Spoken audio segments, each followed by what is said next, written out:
Assalamu alaikum. My name is Maria Yasin and I welcome you all to my O-level biology lecture. In the previous video, we have started chapter number 1, cell structure and organization. And in that video, we have studied about animal cell.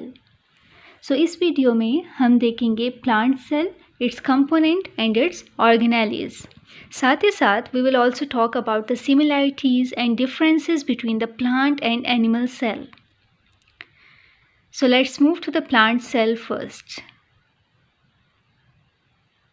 First of all, we will see that which components are present in a plant cell. जैसे कि in the previous video I have told you that the structure or the components which are present in any cell, these are very important as like that of the organelles which are present in a cell. जैसे कि organelle एक cell में present होती है, वो अपनी importance रखती हैं, इसी तरह components या structure भी किसी सेल की अपनी importance रखते हैं. So components जो plant cell में present हैं, these are cell wall, cell membrane and cytoplasm. And the organelles which are present in a plant cell are cell vacuole, nucleus, endoplasmic reticulum, Golgi apparatus, mitochondria, chloroplast and ribosome. यहाँ पे जो मैंने red boxes में mention किए हैं names, these 3 things we will study in this video. और बाकी जो चीज़ें हैं जैसे सेल मेम्ब्रेन है, साइटोप्लाज्म है, nucleus, endoplasmic reticulum, Golgi apparatus and mitochondria हम अपनी प्रीवियस वीडियो में एक्सप्लेन कर चुके हैं. Okay, now next organelle of a plant cell is a cell vacuole. It is a large central vacuole and it is filled with cell sap. ये हमारे पास एक large central vacuole है which is filled with cell sap. And what is cell sap? That cell sap is mainly made up of water, and in this water many of the amino acid and mineral salts are dissolved. Now this cell sap is enclosed by a membrane which is called tonoplast. ये जो हमारे पास central vacuole है, this is bounded by a membrane and this membrane is known as tonoplast. What is the function of vacuole? Basically the function of vacuole is to provide the structural support as well as it serves as a storage. जो central vacuole है ये store करता है many of the waste products या side products of a chemical reactions which always have been taking place in the cytoplasm of this cell. हमारे जो cell का cytoplasm है इसमें different chemical reactions almost all the time होते रहते हैं. सो उनके जो बाय प्रोडक्ट होते हैं या वेस्ट प्रोडक्ट होते हैं उनको ये स्टोर कर लेता है. And what will happen if it will not store या स्टॉप कर दे उनको स्टोर करना, तो क्या होगा? बेसिकली दे विल डैमेज और इनके हार्मफुल इफ़ेक्ट होंगे उन वेस्ट प्रोडक्ट के on the other organelles which are present in the same cell.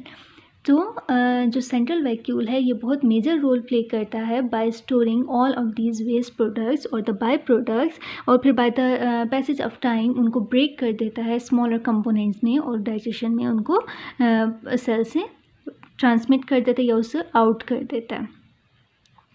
So, if the vacuole is not present, then it would be unable to carry out its usual function and would eventually die. अगर cell vacuole ना present हो या फिर इस अपना function करना छोड़ दे तो बेसिकली सेल जो है वो मेंटेन नहीं कर सकता अपने फंक्शंस को, और फिर उसकी डेथ जो है वो एक्सपेक्टेड हो जाती है. Central vacuole also gives support to a plant cell. Plant cell को सपोर्ट करने में बहुत इम्पॉर्टेंट रोल प्ले करता है central vacuole. So it plays a very important role in water storage and maintenance of the structure, we can say that. Now the cell vacuole is not involved in the cell division. Cell division means जो हमारे पास meiosis होती है जिसमें cell divide करता है, उसमें cell vacuole present नहीं होता. Now let's move to the chloroplast. As you can see in this picture, ये जो green color की disc आपके पास शो हो रही हैं, these are known as chloroplast. A chloroplast are small membrane-bounded bodies which are present in the cytoplasm of the plant cell. Plant cell के cytoplasm में double membrane bounded bodies present हैं. These are known as chloroplast. अब chloroplast जब भी हमारे mind में आता है, हमारे माइंड में फ़ौरन एक कलर क्लिक करता है which is green, that they are green in colour. So which thing gives them green colour? Basically this is a pigment which is known as chlorophyll. Chlorophyll is a green color pigment which is present in the chloroplast. That's why they appeared green. Chlorophyll में हमारे पास एक और necessary component है which is magnesium. Magnesium जैसा blood में हमारे पास iron present होता है, बिल्कुल इसी तरह क्लोरोफिल जो कि एक पिगमेंट है, इसमें हमारे पास मैग्नीशियम प्रेजेंट होता है. Now this chloroplast undergoes photosynthesis. जैसे कि हमें पता है that plant prepares its own food. Plant अपनी फूड खुद प्रिपेयर करता है. So how the plant can prepare its own food? With the help of chloroplast. Chloroplast कैसे फोटोसिंथेसिस करवाता है? By sunlight, water and carbon dioxide. इन जब ये कंबाइन होते हैं they will give us glucose. So glucose को स्टोर कर लेता है. सो क्लोरोप्लास्ट हेल्प करता है हमारे पास ग्लूकोज की फॉर्मेशन में by the process of photosynthesis. Now this is the picture of chloroplast. ये internal structure आपको नज़र आ रहे हैं इसमें. These are known as thylakoids. Thylakoids जो हैं ये coins के हम कह सकते हैं stacks होते हैं. These are known as thylakoids and these contains the chlorophyll pigment in it and carry out the process of photosynthesis and make glucose for the plant. Let's move to the other components, other cell components and organelles जो कि हमने plant cell में तो नहीं पढ़ी हैं but we have studied it in a animal cell. These are cell wall जो सिर्फ plant cell में होती हैं. These are cell membrane, vacuole, Golgi apparatus, endoplasmic reticulum, nucleus, cytoplasm and chloroplast जो हमने सिर्फ plant cell में पढ़ा. And ribosome is also present in it. Now cell membrane के बारे में in the last video I forgot to tell you one of the most important fact. वो आप देख लें that most of the time you have seen the diagrams जहाँ पे cell membrane की जगह plasma membrane लिखा होता है. So it is not a different thing. यहाँ पे सिर्फ छोटी सी बात आपको याद रखनी है that when we talk about all the membranes of a cell, all the membranes of a cell we call them as a cell membranes. जब हम सारे सेल की मेम्ब्रेन्स के बारे में बात करेंगे so it will be cell membranes. But when we talk about only the outer membrane of a cell we will call it as a plasma membrane. So this is a conflict. many times students confuse हो जाते हैं that why it is written here as plasma membrane or not as a cell membrane or why it is written as a cell membrane not as a plasma membrane. So ये छोटी सी confusion है, so you have to clear it. Now let's move to the differences of a plant cell and the animal cells. So a plant cell में देखें it is larger in size as compared to that of the animal cell which is smaller in size. Larger size कैसे हैं? that it is 40 to 100 micrometer in size और जो animal cell होते हैं ये 10 to 20 micrometer in size होते हैं. Plant cells have cell wall but animal cell do not have cell wall. Plant cells में जो न्यूक्लियस है वो साइड पे प्रेजेंट होता है. Why? Because most of the volume of the cell in plant cell most of the volume is covered और take by the vacuole, large central vacuole. But in the animal cell जो vacuoles हैं वो बहुत small होते हैं. सो nucleus जो है वो सेंटर में ही प्रेजेंट होता है. In the plant cell, one large central vacuole is present, but in animal cell there are many vacuoles. छोटे vacuoles हमने देखे थे, बहुत ज़्यादा होते हैं यहाँ पे. In plant cell they have chloroplast because they have to take out the process of photosynthesis जिसमें ये अपनी food खुद prepare करते हैं, glucose prepare करते हैं. But in animal cell they have no chloroplast in their cell.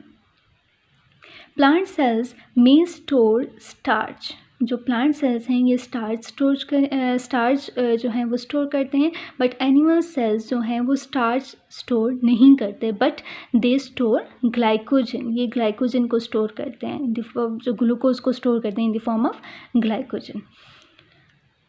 Okay, plant cells, in the plant cell the centrioles are absent. Plant cell में centrioles absent होते हैं और एनिमल सेल में centrioles present होते हैं। As I told you before in the previous video that centrioles plays very important role during the cell division, और plant cells भी division करते हैं, सेल डिवीजन में टेक पार्ट करते हैं, बट सेंट्रियोल्स एब्सेंट हैं। सो यहाँ पे स्पिंडल फाइबर्स जो हमारे पास बनते हैं वो माइक्रोट्यूब्यूल्स के बंडल्स प्रेजेंट होते हैं प्लांट सेल्स में, जो इंस्टेड ऑफ सेंट्रियोल हमारे पास सेल डिवीजन में हेल्प आउट करते हैं। Now, the similarities between the animal and the plant cells are that they have the plasma membrane. दोनों में cell membrane या plasma membrane present होती है। Either in the plant cell में हमने कहा था that जो plasma membrane है it is not really easily visible, but in the animal cell ये purely visible, हमें आराम से नज़र आ जाती है under the microscope. Now the cytoplasm is a very important component or the component of any cell. Cytoplasm के बगैर तो कोई सेल नहीं हो सकता. Then ribosomes in both of the cell ribosomes are present as it take part. These are the granular structure जो कि दोनों cells में present हैं, and it helps in the protein synthesis में help out करते हैं. Now endoplasmic reticulum, mitochondria, nucleus दोनों में प्रेजेंट है। इधर इनकी जो पॉइंट है कि जो प्लांट सेल हैं वहाँ पे ये एक साइड पे प्रेजेंट होते हैं, साइड पे प्रेजेंट होता है, but in the animal cell it is present at the centre of the cell. So थोड़ी सी लोकेशन में डिफरेंस है, but it is present in both of the sales.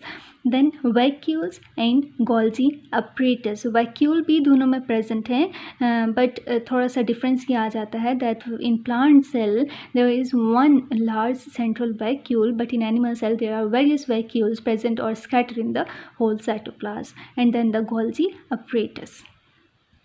So these are the similarities between the animal and the plant cell. So with this we have completed our topic of plant cell, and we also have seen the similarities and differences between the animal and the plant cell. After this we will move to the exam type questions कि इस topic से related आपके exams में किस type के questions आ सकते हैं। First one will move to the MCQs type questions. So देख लेते हैं किस तरह के क्वेश्चंस आ सकते हैं आपके पास। First, study the diagram and answer the following questions. आपके पास एक डायग्राम शो हो सकती है and you have to look at that diagram and observe this diagram and give the answers of the following questions that will be given to you in your question paper. So the first question is like this, that which of the labeled part contains cellulose? ये जो plant cell की एक diagram है इसमें कौन सा ऐसा part है 1, 2, 3 and 4 में से which contains cellulose? So the first part number 1, which is known as cell wall, it contains cellulose. Cellulose आपको बताया था it is a tough component, it's a tough sugar carbohydrate, so it is present in a cell wall. The next question is, which of the labeled part is concerned with the intake of water by osmosis? As we have not read about the process of osmosis, but आपको ये मैंने बताया था that which part of the plant cell stores a large amount of water including the minerals and the amino acids. So it is part number 3, which is vacuole. So the large central vacuole which is present in the plant cell, it contains and it stores the water inside it. After this, the next question is, in which of the labeled part the starch made? Starch क्या है? ये food है plant cell का जो कि वो खुद prepare करता है. So which organelle is able to make its own food? किस तरह से वो प्लांट के फूड प्रिपेयर करती है? So which one is the organelle which can prepare its own food?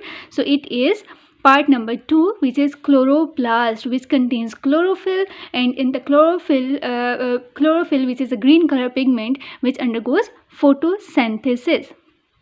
और फोटोसिंथेसिस का प्रोसेस क्या था, that when the carbon dioxide and water react with each other in the presence of sunlight की presence में it will give us starch और glucose, जो कि plant cell में स्टोर होती है as a food body. Now the next is which of the following part contains chromosomes. अब जो प्लांट सेल है इसमें कौन सा ऐसा पार्ट है, जो यहाँ पे पार्ट्स आपके पास शो हो रहे हैं 1 2 3 4, इनमें कौन सा ऐसा पार्ट है जिसमें क्रोमोसोम्स प्रेजेंट होते हैं. क्रोमोसोम्स मीन्स हमारा डीएनए किस पार्ट में, प्लांट सेल का डीएनए किस पार्ट में प्रेजेंट है. सो it is part number 4 which is nucleus. Nucleus में मैंने आपको बताया था that DNA deoxy ribo nucleic acid is present in a nucleus. Now the next question is, two similar amoeba were isolated for an experiment using a fine glass tube. The nucleus of one of the amoeba was carefully removed without causing any damage to the organisms. It was observed that the amoeba continued to move and feed for several days. However, during those days it did not reproduce. On the other hand, the other amoeba reproduced twice for the same period of time. Means कि हमारे पास दो amoeba थे, एक group था, experiment किया गया, उसमें 2 amoeba रखे गए और एक फाइन ग्लास ट्यूब से एक अमीबा में से न्यूक्लियस को रिमूव कर दिया गया, लेकिन सेकंड को बिल्कुल स्टे पर रखा, उसमें से कोई न्यूक्लियस रिमूव नहीं किया. सो क्या हुआ कि जब उसको ऑब्ज़र्व किया गया तो वो अपना फंक्शन परफॉर्म करता रहा, उसने अपने सारे फंक्शंस परफॉर्म किए, वो मूव भी करता था, फीडिंग का फंक्शन भी उसने शो किया, बट इस पूरे प्रोसेस के थ्रू उसने रिप्रोड्यूस नहीं किया. On the other hand the amoeba with the nucleus it reproduce twice for the same period of time. So which of the following can you conclude about the role of nucleus in the amoeba? तो आप क्या सोचते हैं कि जो nucleus है उसका क्या रोल है अमीबा में after reading this experiment? So the first one is, the nucleus is the only part of the cell that contains DNA. क्या ये है कि न्यूक्लियस सिर्फ एक पार्ट है सेल का जिसमें डीएनए प्रेजेंट होता है, या फिर the nucleus controls normal activity of the cell, कि वो एक नॉर्मल एक्टिविटी सेल को कंट्रोल करता है, उसकी सारी एक्टिविटीज़ को नॉर्मल पेस पर रखता है. No. So the nucleus is essential for cell division. क्या न्यूक्लियस सेल डिवीजन के लिए एसेंशियल है, या फिर the nucleus is essential for life. क्या न्यूक्लियस एसेंशियल है या बहुत इंपॉर्टेंट है for the life of the amoeba. So अगर न्यूक्लियस नहीं था तो अमीबा की डेथ नहीं हुई थी. बेसिकली वो अपनी बाकी सारे फंक्शंस परफॉर्म कर रहा था, फीडिंग कर रहा था, वो मूव कर रहा था, but still there is one thing that it did not reproduce. So we can say that the C part, the nucleus is essential for cell division, is the correct answer for this experiment. Now the next question is, which of the following structures are found in both animal and the plant cell? Animal और plant cell में वो कौन सा ऐसा structure है जो दोनों में प्रेजेंट होता है? The first one is cell wall, chloroplast, cell membrane और vacuole containing sap. So in 4 जो पार्ट्स हैं आपके पास डी पार्ट में, इनमें सिर्फ एक ऐसा स्ट्रक्चर है जो दोनों में प्रेजेंट है, it is cell membrane.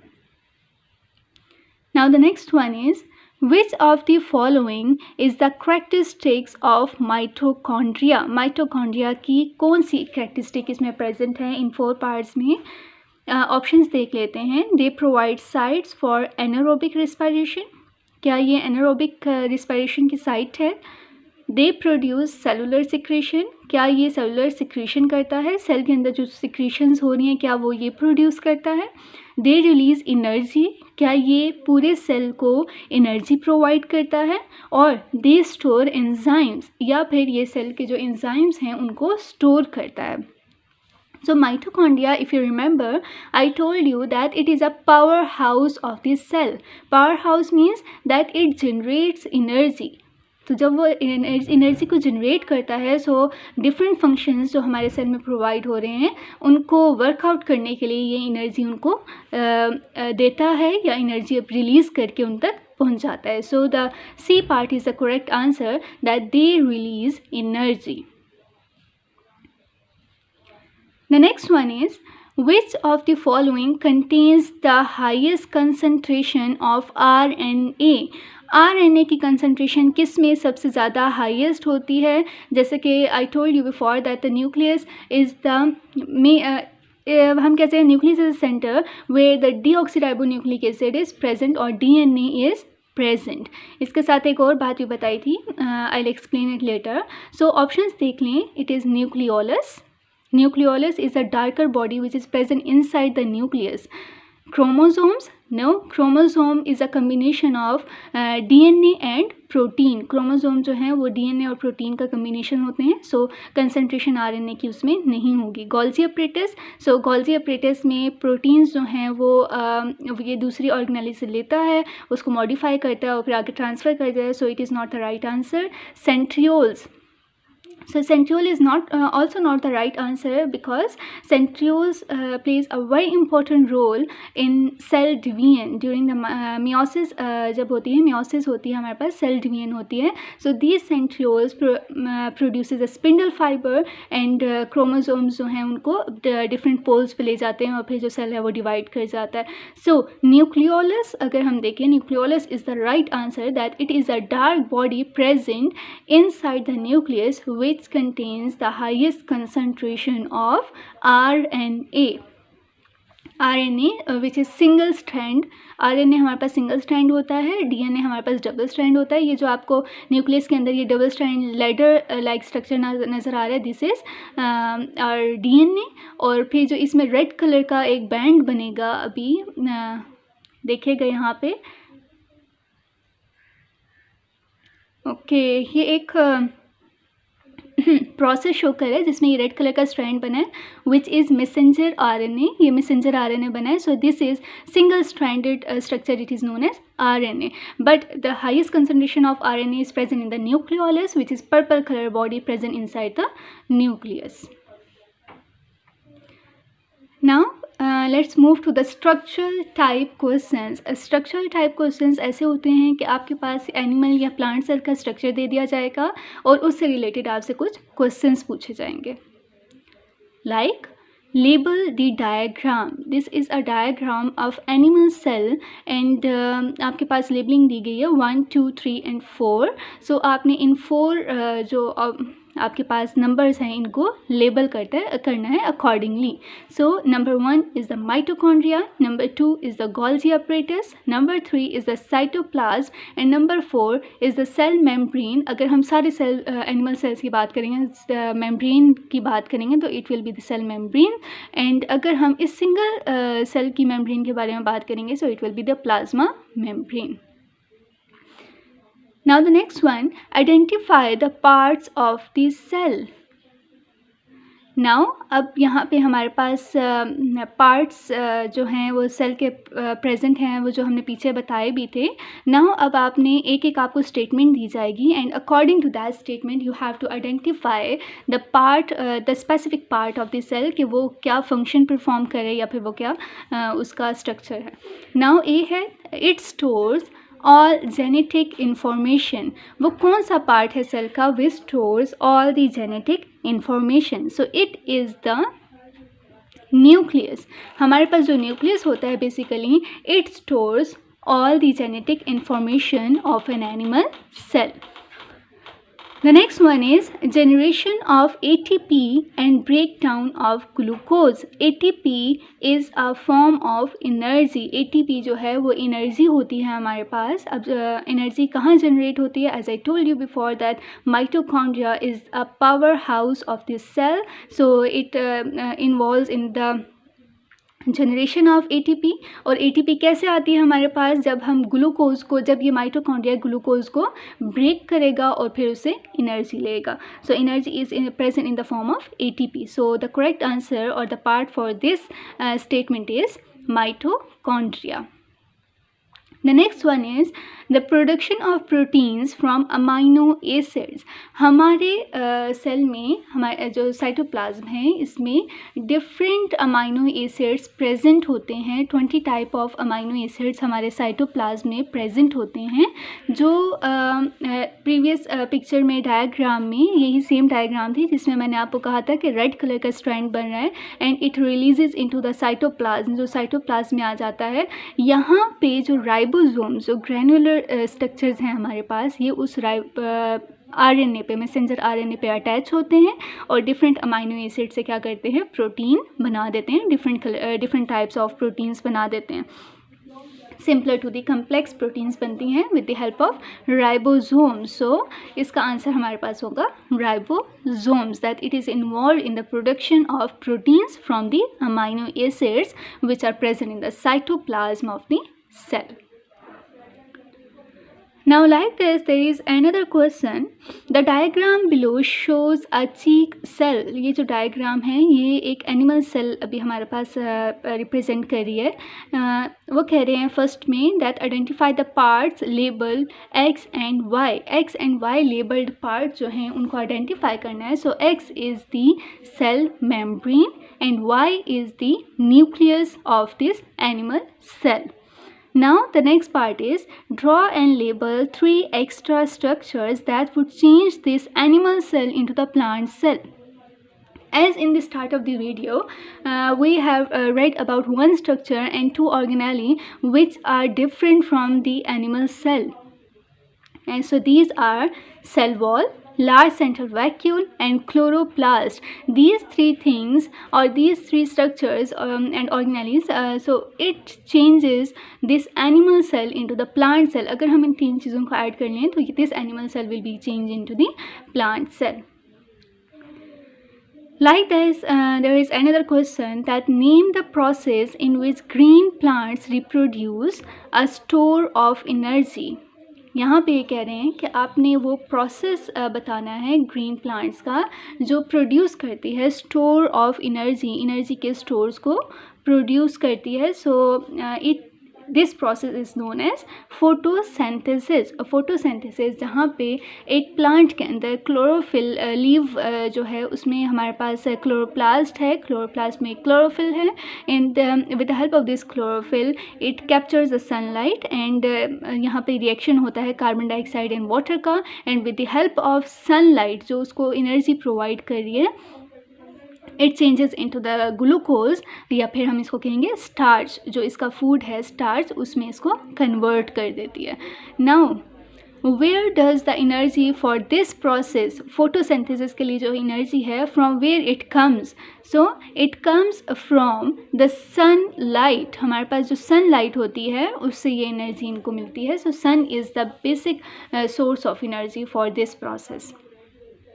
Now in what form of energy is the energy stored? So energy is stored in the plant cell in the form of starch or energy is stored in the animal cell in the form of glycogen. जो animals हैं उनमें in the form of glycogen energy store होती है but in case of plants it's stored in the form of starch.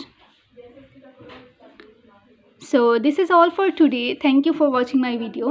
I hope you have understood the concept of animal and plant cell and you must have seen the similarities and differences and you might have understood them as well. So also मैंने आपको साथ साथ इसके questions भी बताए हैं exams में which type of questions will be given to you. So I hope that you understood the concept. Thank you.